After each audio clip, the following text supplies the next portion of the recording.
China आज world का largest exporter and manufacturing super power है। आज पूरे वर्ल्ड में बनने वाली हर 100 में से 30 चीजें चाइना में मैन्युफैक्चर होती हैं। बट कुछ एक्सपर्ट्स के हिसाब से चाइना अब लंबे समय तक वर्ल्ड का मैन्युफैक्चरिंग हब नहीं रहेगा। बट ऐसा क्यों है एंड इससे भारत को क्या बेनिफिट हो सकता है?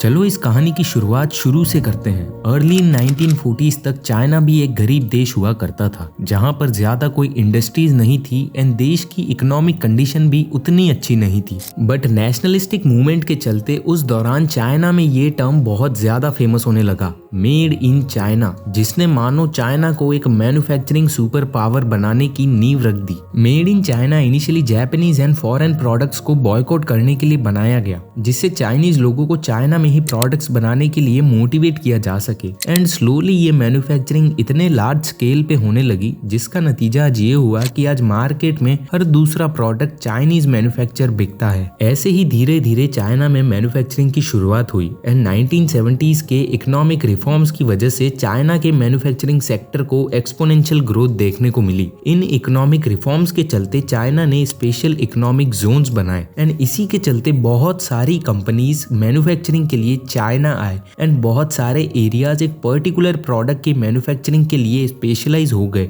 जैसे चाइना का ग्वानडोंग इलेक्ट्रॉनिक्स के लिए फेमस है, Shanghai mechanical and medical goods के लिए एंड वुहान केमिकल प्रोडक्ट्स के लिए and also Apple, Nike and Dell जैसे बड़े बड़े एमएनसीज अपना प्रोडक्शन चाइना से ही करते हैं because of this few reasons. देखो, पहला रीजन ये है कि चाइना में बहुत ज्यादा लेबर अवेलेबल है, मोस्ट इंपॉर्टेंटली स्किल्ड लेबर, जिसकी वजह से ये बल्क में प्रोड्यूस कर सकते हैं एंड किसी भी प्रोडक्ट की हाई डिमांड को बहुत कम टाइम में फुलफिल कर सकते हैं। फॉर एग्जांपल, पैंडेमिक के टाइम मास्क की डिमांड सडनली राइज हो गई थी, बट चाइना के पास बहुत लार्ज अमाउंट में स्किलफुल वर्कफोर्स होने की वजह से चाइना ने per day millions of mask produce किए एंड पूरे वर्ल्ड की इस डिमांड को फुलफिल किया। इसके साथ ही चाइना में बिजनेस सेटअप करने के लिए ज्यादा लॉज फुलफिल नहीं करने पड़ते हैं। Same with child labour, China में चाइल्ड लेबर को लेकर भी कुछ स्ट्रिक्ट रूल्स नहीं है एंड साथ ही बिजनेस पे ज्यादा टैक्सेस भी नहीं लगते हैं, जिसकी वजह से बड़ी बड़ी एमएनसीज के लिए चाइना मैन्युफैक्चरिंग करने के लिए बहुत अट्रैक्टिव प्लेस बन जाता है। बट रिसेंट की कुछ डेटा चाइना के बारे में कुछ पॉजिटिव इंडिकेट नहीं कर रहे हैं। कुछ आर्टिकल के हिसाब से चाइना अपनी मैन्युफैक्चरिंग मोनोपोली को लूज कर रहा है। जैसे ये ग्राफ क्लियरली ये इंडिकेट कर रहा है कि चाइना का एक्सपोर्ट 2016 से कंज्यूमर गुड्स में डिक्रीज कर रहा है। सिमिलरली पीएमआई यानी परचेजर मैनेजर्स इंडेक्स को देखें, जो कि किसी भी इकोनॉमी के बिजनेस एक्टिविटी के बारे में बताता है एंड इस इंडेक्स के हिसाब से अगर किसी भी इकोनॉमी का नंबर 50 से ज्यादा है देन उस इकोनॉमी में बिजनेस एक्टिविटी एक्सपांड कर रही है एंड अगर ये नंबर 50 से कम है देन इसका मतलब है बिजनेस एक्टिविटी कम हो रही है। सो अगर आप चाइना का अक्टूबर 2023 का पीएमआई देखें, वो है 49.5, जो कि सितंबर मंथ से भी कम है। बट चाइना के इस मैन्युफैक्चरिंग डाउनफॉल के पीछे क्या रीजंस है? इसके पीछे कुछ मेन रीजंस है, जैसे rise in labour cost. Labour cost बढ़ने की वजह से बहुत सारी कंपनीज अपनी मैन्युफैक्चरिंग को कंप्लीटली चाइना पे डिपेंड ना रख के दूसरे कंट्री में भी एक्सपांड कर रहे हैं। अगला ये भी है कि लेबर कॉस्ट बढ़ने के साथ ही चाइना में वर्क फोर्स की शॉर्टेज हो रही है। चाइना में पॉपुलेशन तो बहुत ज्यादा है but working age population decline कर रही है, जिसकी वजह से मैन्युफैक्चरिंग में भी डिक्लाइन हो सकता है। नेक्स्ट इंपॉर्टेंट फैक्टर है जियोपॉलिटिक्स। जियोपॉलिटिकल टेंशन की वजह से बहुत सारी कंपनीज अपनी मैन्युफैक्चरिंग यूनिट स्लोली चाइना से बाहर साउथ ईस्ट एशियन कंट्री में शिफ्ट कर रहे हैं एंड यही +1 स्ट्रेटजी है, जिसमें कंपनीज अपनी मैन्युफैक्चरिंग कंप्लीटली चाइना पे डिपेंड नहीं रख के